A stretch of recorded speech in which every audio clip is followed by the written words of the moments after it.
சிவாய நம ஓம் சிவாய நமக சிவாய நம ஓம் நம சிவாய சிவாய நம ஓம் சிவாய நமக சிவாய நம ஓம் நம சிவாய. ஹர நம பார்வதி பதையே ஹர ஹர மகாதேவா. ஓம் சகனாவவது சகனௌ புனக்து சக வீர்யம் கரவாவகை தேஜஸ்வினாவதீதமஸ்து மா வித்விஷாவகை. ஓம் சாந்தி சாந்தி சாந்தி.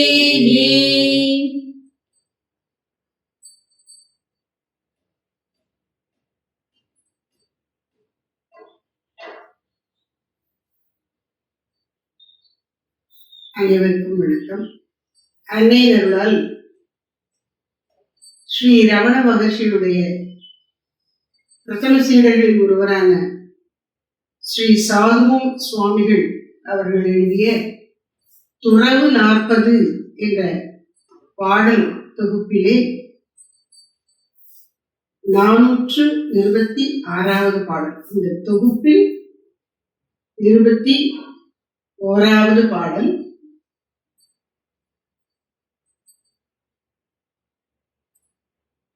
ஸ்ரீ சாது சுவாமிகள் இந்த 40 பாடல் தொகுப்புல துறவு வாழ்க்கையிலே இருக்கக்கூடிய ஆபத்துக்கள், மெய்யான சாதகன் ஒருவன் எப்படி அவற்றை மீண்டு உண்மை துறவு நெறியில் நிலை நிற்கலாம் என்பதையெல்லாம் எடுத்து காட்டுகின்றார். அதுல 20 பாடல்களுக்கு நாம விளக்கம் பார்த்திருக்கின்றோம். நல்ல நோக்கத்தோடு செயல்படுத்தப்படுகின்ற சில காரியங்களிலே அந்த நோக்கம் சரியா புரியப்படல அப்படின்னா அந்த நோக்கம் நிறைவேறுவதற்கு தோல்வி அடைந்து விட வாய்ப்பு இருக்கு என்கிற வகையில ஒரு எச்சரிக்கை பண்ணுகிற விதமா கர்மயோகத்தை கடைபிடிக்க விரும்புகிற சன்னியாசி ஒருவன் எப்படி அதை செய்யணும் அப்படின்னு சொன்னார். நிஷ்காம கர்மமாக பலனை சிறிதும் விரும்பாது, நான் செய்கிறேன் என்கிற எண்ணம் இல்லாது தானாக இறையருளால் வருகின்ற சேவா காரியத்தை செய்துவிட்டு அப்புறம் அந்த மனந்திரவம் வேணுமா. அப்படித்தான் நல்ல துறவி ஒருவன் நிஷ்காம கர்மத்தில் ஈடுபட வேண்டும். அப்படிப்பட்ட நிஷ்காம கர்மமாகிய கர்ம யோகமாகிய சேவையினுடைய நோக்கம் என்ன அப்படின்னா, செய்யக்கூடிய அந்த துறவிக்கு சித்த சுத்தியை கொடுத்து அந்த சித்த சுத்தியின் விளைவாக அவன் பக்தியிலோ ஞான விசாரத்திலோ ஈடுபட வேண்டும். அதுதான் நோக்கம். அப்ப விசாரத்தில் ஈடுபட, சேவையை தொடர்ந்து விசாரத்திலோ பக்தியிலோ ஒருவன் ஈடுபடவில்லை என்றால் அந்த சன்னியாசியினுடைய துறவு சேவை இன்னும் முழு பயனை தரலன்னு அர்த்தம் என்று சொன்னார். இப்பொழுது இன்னொரு உலக நலனுக்காக மேற்கொள்ளப்படக்கூடிய ஒரு காரியம் சன்னியாசிகள் செய்யக்கூடியது. அது என்ன? பிரசங்கம் செய்து ஒவ்வொரு இடமாக சென்று மக்களுக்கு உண்மையை எடுத்து உரைப்பது. அதையும் எப்படி செய்யணும், ஆபத்து இல்லாம செய்யணும்னா எப்படி செய்யணும் என்பதை இங்கு சுட்டி காட்டுகின்றார். 21வது பாடல் பார்ப்போம். மக்களை நாடி போய் வாய் பிரசங்கம் செய்தல் தக்கது அல்ல. சத்தைச்சார சன்னியாசிக்கு உள் கடவுள் பக்கம் திரும்பி நிற்றலன்றி பகட்டுலகின் பக்கம் திரும்பி பழுது. மக்களை நாடி போய் நாம போய் சில பேர் அப்படின்னா தன்னைத்தானே ப்ரமோட் பண்ணிப்பாங்க, ஏற்பாடு பண்ணுவாங்க. யார்ட்டையாவது சொல்லி அவங்க அந்த ஊர்ல யார் இந்த மாதிரி காரியங்கள் நல்ல காரியங்களை ஏற்பாடு பண்ணுவாங்கன்னு பார்த்து தெரிஞ்சு இப்படிலாம் வராங்க, நீங்க ஏற்பாடு பண்ணணும், இவ்வளவு கூட்டத்தில் யாராவது வரணும், இப்படிலாம் செய்யணும் அப்படின்னு அவங்களுக்கு போய் செய்ய வேண்டியதை பற்றின குறிப்புகளை கொடுத்துருவாங்க. அவங்க எல்லாம் ஏற்பாடு பண்ணுவாங்க. 15,000 பேராவது வந்துருக்கணும் மினிமம் அப்படின்லாம் சொல்லுவாங்க, டிமாண்ட் பண்ணுவாங்க. அப்படி ஏற்பாடு செய்து கொண்டு ஒரு துறவி பிரசங்கம் பண்ணுவது மக்களை நாடி போய். அவன் செய்கிற பிரசங்கம் எப்படி இருக்குமா, வாய் பிரசங்கம்ங்கிற. தாய்மானவர் என்ன சொல்ற, வாச்சா கைங்கரியம் அன்றி ஒரு சாதனம், மனோவாயில் இருக்கும் வண்ணம் வாலாயமாகவும் பழகேறியேன். வாலாயமா பழகுதுன்னா ஏதோ ஒரு ரொட்டீன்ல செஞ்சுட்டே இருக்கேன் என்ற கதியில, மனசு அதுல ஈடுபடல. அப்படி ஒரு ஆட்டோமேட்டிக்கா நானா செஞ்சுட்டே இருக்கேன் என்ற மாதிரிங்கிறான் பாரு. அப்படி கூட நான் செஞ்சது இல்லைங்கிற எத சாதனத்தை. ஆனா நான் பண்றது என்ன, வாட்சா கைங்கரியம், இது பேச தெரியும், அதனால அதை ஒண்ண மட்டும் பண்றேன். அந்த மாதிரி வாட்சா கைங்கரியம்ங்கிறது இங்க வாய்ப்பிரசங்கம் சொல்ற. மக்களை நாடி போய். ஏன் இது வாய்ப்பிரசங்கம்னு சொல்ற? அப்போ எவ்வளவு பெரிய துறவிகள், சுவாமி சித்பவானந்த மகாராஜ் மாதிரி பெரிய துறவிகள் எல்லாம் அந்தரியோகம் நடத்தி ஊர் ஊரா போய் சொல்லி கொடுத்துருக்காங்களே அப்படின்னா அவர்களாக நாடி போகவில்லை. பின்ன எப்படின்னா குருதேவர் சொல்ற, மலர் மலர்ந்தால் வழுது தானே தேடி வரும். இது ஏற்கனவே உள்ள பழமொழிதான். தமிழ்ல இன்னொரு பாட்டு இருக்கு, மரம் பொழுத்தால் வவ்வாலே வா என்று யாரும் இறந்து அழைக்க வேண்டியது, வாவான்னு கெஞ்சி கூப்பிட வேண்டாம், அது பழுத்து காய்கெடுத்துங்கிற தானே எல்லா பறவைகளும் வரும்.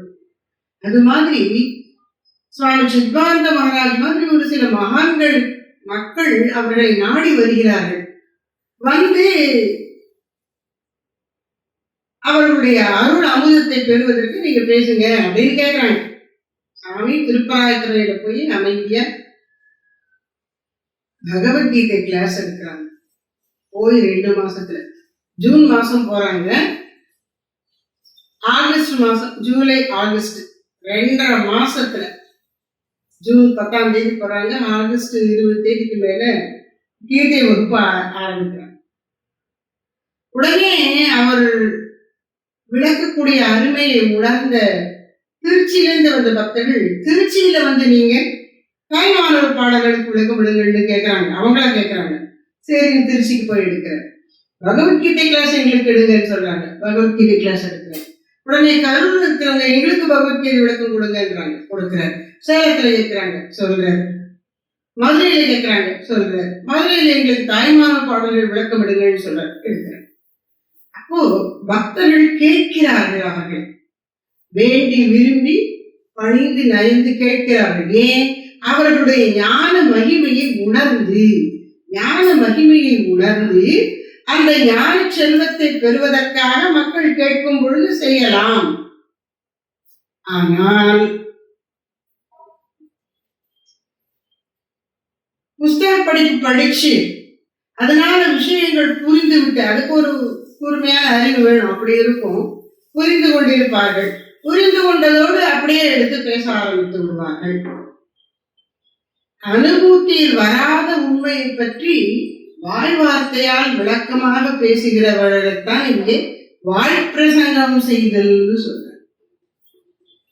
அப்படி வாய்ப்பிரசங்கம் செய்தல், அதுல இன்னொரு குற்றம் என்ன, மக்களை நாடி போதற்கு நாமளா போய் இன்னைக்கு ஒரு கிளாஸ் ஏற்பாடு பண்ணுங்க அப்படின்னு கேட்கிறது.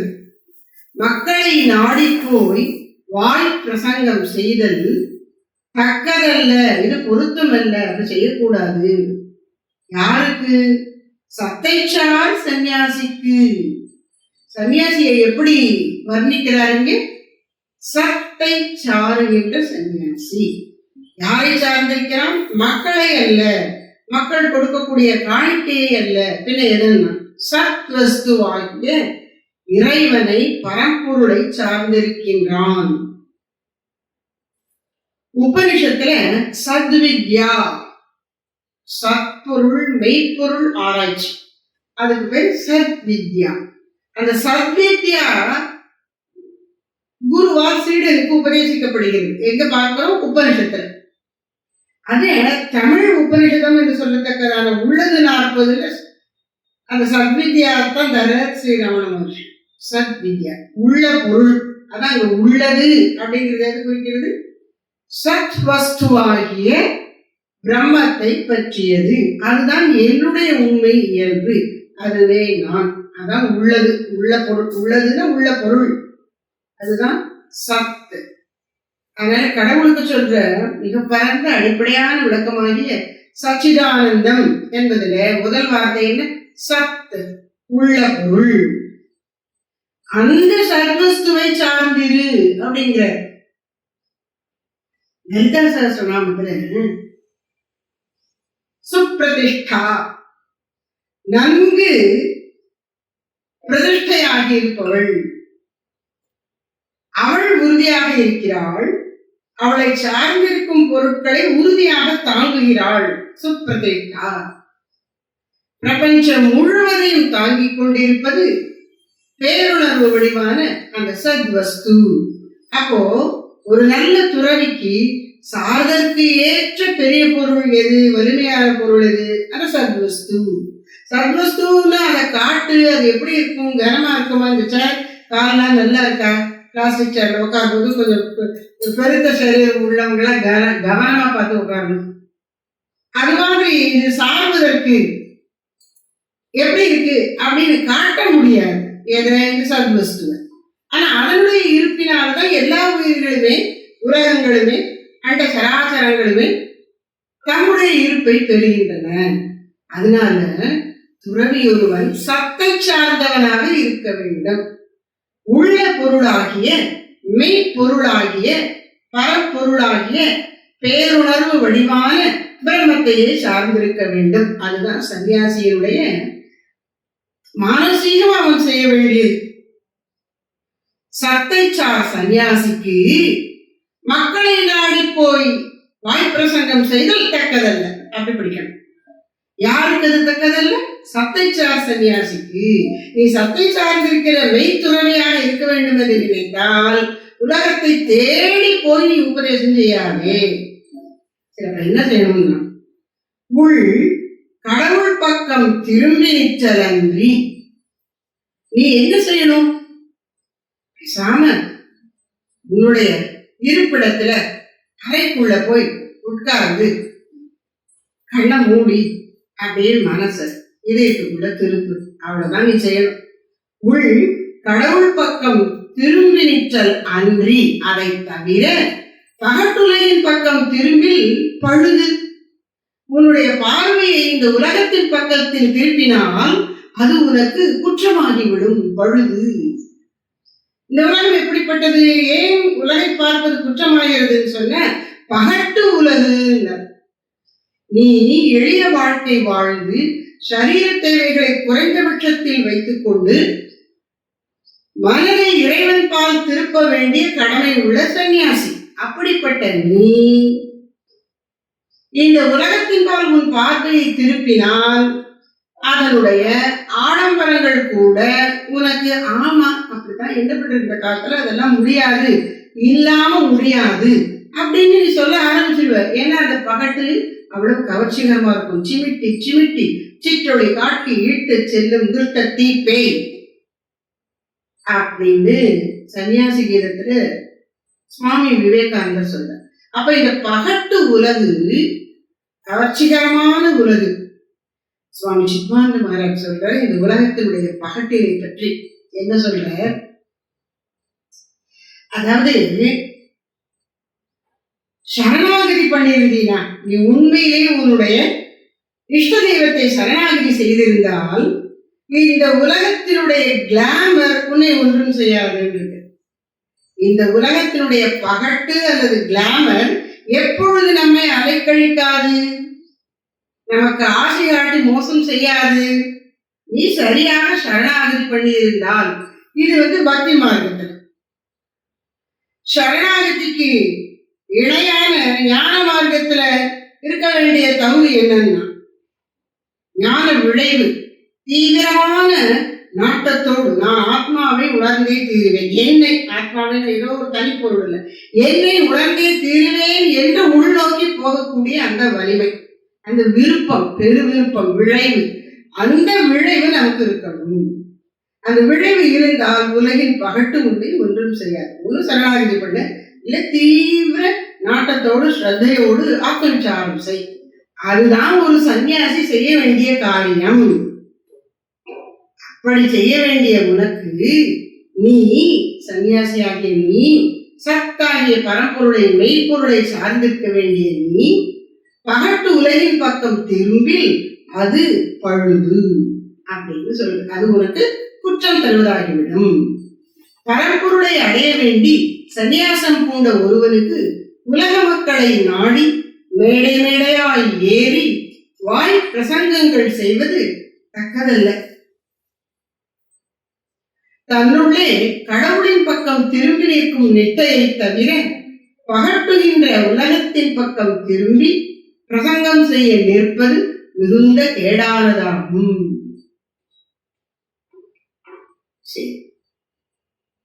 எதுக்காக இந்த சேவா காரியங்கள்ல ஈடுபடணும் துறவி ஒருவன் அப்படின்னு வச்சாங்க? அடுத்து சொல்ற 22வது பாடம், உலகுக்கு உபதேசம் செய்வதற்கு அல்ல, அழகில் ஆன்மாவை அடைந்து நிலை நிற்கத்தான் நீ இச்சந்நியாசம் சார்ந்தாய். அதை மறந்தே ஏன் நீ அலைகின்றாய் இங்கு? நீ எதுக்கு சந்நியாசம் வாங்கின? அழகில் ஆன்மாவை அடைந்து நிலைநிற்கத்தான். எல்லையில்லாத அக்கண்ட பேருணர்வாகி இந்த ஆத்மாவை சார்ந்து இருப்பதற்காகத்தான் நீ சந்நியாசம் வாங்கினாய். நம்ம சன்னியாசிக்கே இந்த லட்சியத்தை வலியுறுத்தி சொல்ல வேண்டியிருக்கு. ஆனா பெரியவங்க என்ன சொல்றாங்க, இந்த மனித வாழ்க்கைக்கே, மனித பிரிவுக்கே லட்சியம் வந்து இறைவன் அடைவதுதானப்பா அப்படிங்கிறாங்க. சன்னியாசி சம்சாரி எல்லாருக்கும் அதுதான். அப்ப சன்னியாசிக்கு ஏன் அது கூட நாளதான் சொல்லணும், உனக்கு வாழ்க்கையில வேற என்ன வேலை, நீ சமைக்க வேண்டாம், சம்பாதிக்க வேண்டாம், உனக்கு விஷம் கொடுப்பாங்க அப்படின்னு எதுக்கு வச்சிருக்கு? அந்த விஷயம் வாங்கி சாப்பிட்டு தூங்குறதுக்கு இல்லைப்பா. நீ சத்வஸ்துவாகிய மெய்ப்பொருளை உணர்வாயாக, அதுவே உன்னுடைய உண்மை வடிவம், நிஜஸ்வரூபம் என்று உணர்வாயாக என்று சொல்லி நமக்கு சன்னியாசத்திற்கு இந்த லட்சியத்தை வைத்திருக்கிறார்கள். அதனால அந்த லட்சியத்தை நீ சரியா புரிஞ்சுக்கோ. சன்னியாச வாழ்க்கையுடைய நோக்கத்தை சரியாக புரிந்து கொள். என்ன? உலகுக்கு உபதேசம் செய்வதற்கு அல்ல. பெரிய சுவாமிஜி சீடர்களுக்கு சன்னியாசம் கொடுத்த உடனே அவர்களை வந்து அந்தயோகம் நடத்த அனுப்பிவிட்டுருவார். சாமியுடைய சீடர்கள்ல சாமி காலத்திலேயே அந்தயோகம் நடத்தாத சாதுக்களை ரொம்ப விரல் விட்டு எண்ணிவிடலாம். பெரும்பாலும் பேசுறது நீ என்ன தெரியுது போய் பேசு, சாமி எனக்கு ரொம்ப தெரியாதுங்கிறத போய் சொல்லு. வேற சொல்லுவாங்களா? தெரிந்து கொள்வாங்க. எனக்கே தெரியாத போது நான் எப்படி அடுத்தவங்களுக்கு எடுத்து சொல்லுவது அப்படின்னு ஒரு சீடர் கேட்கிற. அடுத்தவங்களுக்கு எடுத்து சொல்றதுக்காக நீ போகல, நீ கற்றுக்கொண்டதை உனக்கு நீயே சரிபார்த்து கொள்கிறான்னு நினைச்சுக்கோ. அதுக்கு போனா இப்படின்னா ஒரு வகுப்பெல்லாம் நடத்தணும் அப்படின்னு உடனே நம்ம அதை எடுத்து படிக்கிறோம். அதனால உனக்கு சாதனத்துக்கு இது ஒரு உதவி, இது ஒரு மீள்பார்வை மாதிரி. அதுக்குதான் நீ வந்து அத்திரோகம் நடத்துறிய ஒழிய அத்திரோகம் நடத்துறதுக்காக நீ சன்னியாசம் வாங்கல, சன்னியாசத்துக்கு அது உதவியா இருக்கட்டும்னு அத்திரோகம் நடத்துகிறாய் அப்படின்னு சொன்னார். இன்னொரு சந்தர்ப்பத்துல ஒரு சீடர் அத்திரோகத்துக்கு போறார். அவர் வந்து நல்லா பேசுறாருன்னு நிறைய இடத்துக்கு அவர் கூப்பிட ஆரம்பிச்சிட்டாங்க. நிறைய அத்திரோகத்துக்கு போறார். அவருக்கு வேறு சில பணிகளும் சாமி கொடுத்துருக்காங்க. பள்ளிக்கூடங்களை கவனிக்க வேண்டியது, மாணவர்களை கவனிக்க வேண்டியது, ஏதோ ஒரு முக்கியமான நிகழ்ச்சி இருக்கு மாணவர்களுக்கு. அந்த சந்தர்ப்பத்தில் இவர் அந்தரவன் கிளம்புறாரு. சாமி சத்தம் போட்டு விட்டாங்க, இத்தனை குழந்தைகள் இங்க இருக்காங்க, அதை விட்டுட்டு அந்தரவத்துக்கு போறியாங்க. அப்ப நம்முடைய விருப்பு வெறுப்புகளுக்காக இல்லாமல் தெரிந்ததை பகிர்ந்து கொள்ளுகிற பாங்கில் அல்லது தெரிந்ததை உறுதிப்படுத்திக் கொள்ளுகிற பாங்கில நீ பிரசங்கம் பண்ணினா தப்பு இல்ல. எதுலையும் நீ அளவுக்கு அதிகமா போயிடக்கூடாது, பிரசங்கம் பண்றதும் ரொம்ப பண்ணக்கூடாது அப்படின்னு வச்சிருந்தாங்க சாமி. எவ்வளவு சேவா காரியங்கள் இருந்தாலும் நடுவில் போய் ஒரு 15 நாள் ஏகாந்தத்துல தபஸ் பண்ணிட்டு வா அப்படின்னு குற்றால ஆசிரமத்துக்கு அனுப்பிச்சு விட்டுருவாங்க. அப்ப அவங்க எல்லாருக்கும் தெரியும், உன் மனதை உள் திருப்பி இதயத்திலே இறைவனை காணுவதற்காகத்தான் நீ சந்நியாசம் பூண்டிருக்கிறாய். அதுதான் உலகுக்கு உபதேசம் செய்வதற்கு அல்ல, அழகில் ஆன்மாவை அடைந்து நிலை நிற்க. ஏதோ ஒரு தியானம் பண்ணும்போது இவனுக்கு தரிசனம் ஏற்பட்டு விட்டது, ஆத்ம தரிசனம், உணர்ந்து விட்டான், ஆத்ம சாட்சா்காரம் அப்படின்னு சொல்றோம். அந்த இறைவனுக்கு கிடைச்ச ஆக எனக்கு கிடைச்சிருச்சுன்னு அதுக்கப்புறம் தியானம் செய்து விட்டாரு. அதுல நீங்க நல்லா நிலை இருக்கணும், நிஷ்டை உண்டாகணும். அதனால இன்னும் மேலும் மேலும் செய்து அது சகஜமாகணும். சகஜம்னா என்ன? தியானத்துக்கு உட்கார்ந்து கண்ணை மூடி அப்படி நிமிர்ந்து உட்கார்ந்து இப்படிலாம் பண்ணினாத்தான் எனக்கு கடவுள் காட்சி கிடைக்குங்கிறது இல்லை. கண்ணை திறந்து விவகாரத்தில் ஈடுபட்டு இருந்தாலும் நான் கடவுளை தவிர வேற எதையும் பார்க்கல என்கிற நிலை வருகிற வரையில் நீ தியானத்தை விடாத அப்படிங்கிறாங்க. அதனால அழகில் ஆன்மாவை அடைந்து நிலை நிற்க, அந்த சொரூபத்திலே ஆன்ம சொரூபத்திலேயே நிலை நிற்பதற்காகத்தான், நிலை நிற்கத்தான் நீ இச்சன்னியாசம் சார்ந்தாய். அப்ப சன்னியாசத்தினுடைய நோக்கத்தை சொல்லிவிட்டார். அதை மறந்து ஏன் நீ அலைகின்றாய்? இங்கு இந்த நோக்கத்தை, சன்னியாச வாழ்வின் உண்மையான நோக்கத்தை மறந்து ஏன் அலைந்து கொண்டிருக்கின்றாய்? ஒரு இடத்துல உட்காரு, முதல்ல உட்கார்ந்து உள்ள போ. நீ சந்நியாசம் பூண்டது எல்லையற்ற ஆன்மாவை அடைந்து ஆன்ம நிஷ்டையில் நிலை நிற்பதற்குத்தானே தவிர உலகத்தாருக்கு உபதேசம் செய்வதற்கு அல்ல.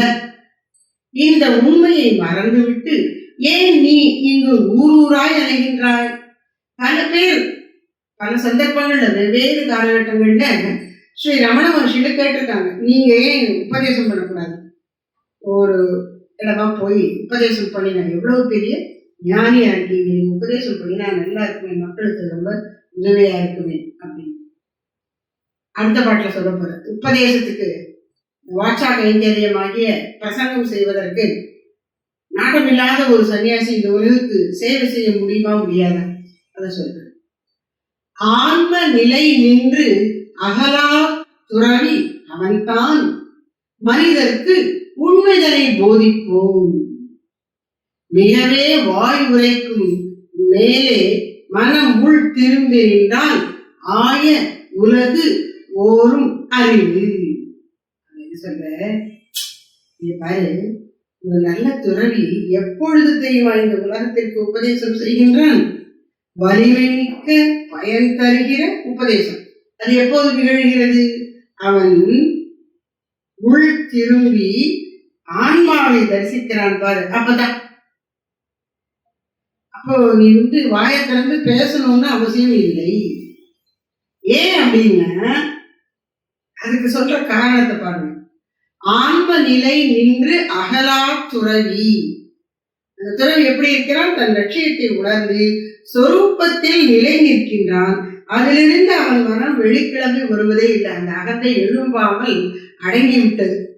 யானை வாயில் பட்ட கரும்பு, கரும்பை யானைகிட்ட கொடுத்துட்டான்னு அப்புறம் எடுத்து எடுக்க முடியுமா? அதை எடுத்து கடிச்சு சாப்பிட்டா அது மாதிரி இந்த அகத்தை ஆத்மஸ்வரூபத்துல கரைந்து விட்டு, அப்படிப்பட்ட துறவி அவன்தான் மனிதருக்கு உண்மைகளை போதிப்பான். அந்த ஆத்மா எப்படி இருக்கும் அப்படின்னு ஒருத்தன் கேட்கிறான். இவனுக்கு அந்த அனுபவம் இருக்கு, சொல்லணுங்கிறதே கிடையாது. அவன் அந்த நிலையில இருந்தாலே, மனமடங்கி நின்றாலே உலகம் இவனுக்கு அடங்கிவிடும்.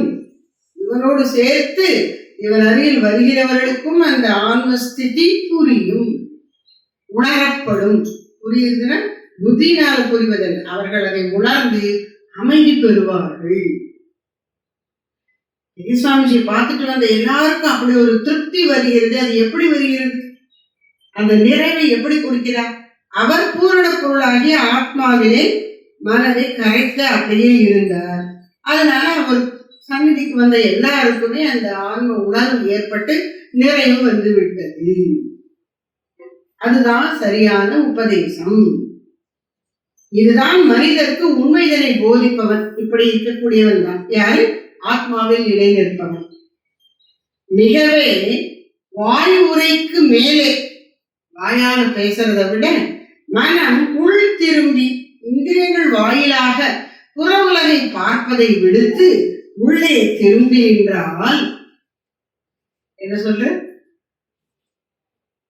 திரும்பி அகந்தனை தினம் அகக்கண்கான் தெரியும் என்றனை அருணாச்சலா. அகந்தனை உள்ளே திரும்பி பார். புறந்தனைத்தான் நீ பார்த்தாய் இந்திரியங்கள் வழியாக. இப்ப அதை விட்டுட்டு உள்ள பாரு. அப்படி பார்த்தேன்னா உனக்கு தெரியும். எனக்கு தெரியுமா? ஆத்ம ஞானம் எல்லாம் என்னால் பெற முடியுமா என்கிற சந்தேகத்திற்கும் இடம் கொடாமல் நீ முயற்சி செய், உள்ள பார்க்கலாம் அப்படி சொல்ல. அப்படி உன் மனம் உள் திரும்பி நின்றால் ஆய உலகு ஓரும் அறிவு. இது என்ன உலகு? வெளியிலே இருப்பதாக காணப்படும் இவ்வுலகம். ஆய உலகுன்னு ஆராய்ச்சி பண்ணி உலகத்துல எல்லாரும் நினைக்கிறாங்க ஏதோ புறத்தில் இருக்கிறது இந்த உலகம், பாஹ்யமாக வெளியில இருக்குன்னு நினைச்சிட்டு இருக்காங்க. இவன் உள்ளே திரும்பி ஆத்மாவை தரிசித்து விட்டால் ஆத்மா என்பது அக்கண்டமாக பிரபஞ்சம் முழுவதையும் தன்னுள் அடக்கியதாக இருக்கிறது அவனுக்கு விளங்கிவிட்டது. அதுதான் நான் என்பது புரிந்து விட்டது. அவ்வளவு தூரம் போயிட்டவனுக்கு அப்ப இந்த உலகமே அவனுக்குள்ள அடக்கும். என்ன சொல்றது? அவன் நினைச்சாலே அவங்களுக்கு புரிஞ்சிருக்கும். ஆய உலகு ஓரும் அறிவு. அந்த ஆன்ம ஞானம் அவர்களுக்கு அகத்திலேயே விழிப்புணர்த்தப்படும். இவனுடைய சாநித்திய மாத்திரத்தில் அங்கு வரக்கூடிய சிறிதேனும் பக்குவம் பெற்றவர்களுக்கு ஆன்ம விழிப்புணர்வு ஏற்படும். ஆன்ம நிஷ்டையினின்றும் அகலாத துறவி ஒருவன் தான் மற்ற மக்களுக்கு மெய்யறிவை மிகச்சரியாக போதிப்பவன் ஆவான். மேடை மேல் ஏறி வாயால் பிரசங்கிப்பதை விட தனிமையில் அமர்ந்து மனத்தை உள்ளே திருப்பி நிஷ்டை அடைவதால் வெளியிலே இருப்பதாக காணப்படும் இவ்வுலகம் முழுவதும் மெய்யறிவில் விழிப்புறும். உண்மையில் வெளியில் இருப்பதாக காணப்படுவதுதான், அது வெளியில இல்லை, மனக்குள்ளதான். ஒரு பாடல் ஒன்றுல, தனிப்பாடல் ஒன்றுல ரொம்ப அழகா சொல்லிப்பேன். அதாவது ஞான மார்க்கத்துடைய சாரத்தை அப்படியே கொடுத்துருக்கோம் அந்த பாட்டுல. அதுல வரும், தன்னை அறியும் முன்னர் ஜெகம் வேறாய் தோன்றும், தன்னை அறிந்த பின்னர் ஜெகம் தானாய் தோன்றும். அப்ப என்ன செய்யணும்னா, தன்னை அறிதல் ஒன்றே ஜெகத்துக்கு உபகாரம். எனவே தன்னை அறிந்த ஆன்ம நிஷ்டையில் மூழ்கிவிடு அப்படின்னு. அதனால தூங்கி இருந்திருப்பாய்.